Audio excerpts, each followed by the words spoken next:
వీక్షకులందరికీ నమస్కారం. ముఖ్యంగా రైతు సోదరులకు స్వాగతం. భారత వాతావరణ శాఖ ఒక కీలక అప్డేట్ రిలీజ్ చేసింది.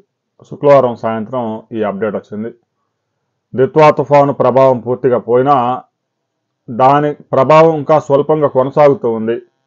రెండు తెలుగు రాష్ట్రాల్లో కొన్ని ప్రాంతాల్లో మోస్తరు వర్షాలు, చిరు జల్లులు కురిసే అవకాశం ఉంది. అక్కడక్కడ, అన్ని ప్రాంతాల్లో కాదు.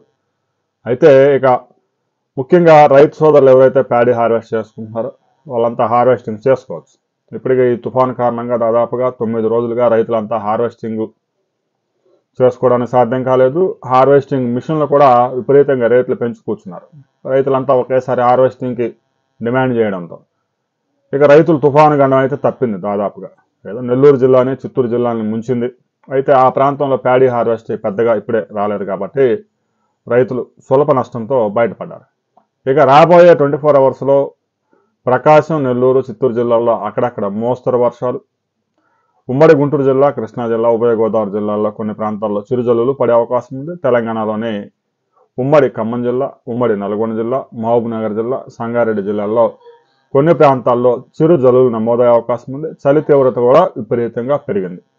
అయితే రాయలసీమలోని కడప, కర్నూలు, అనంతపురం జిల్లాల్లోనూ కొన్ని ప్రాంతాల్లో చిరు జల్లులకు అవకాశం ఉంది. కొన్ని ప్రాంతాల్లో నమోదవచ్చు.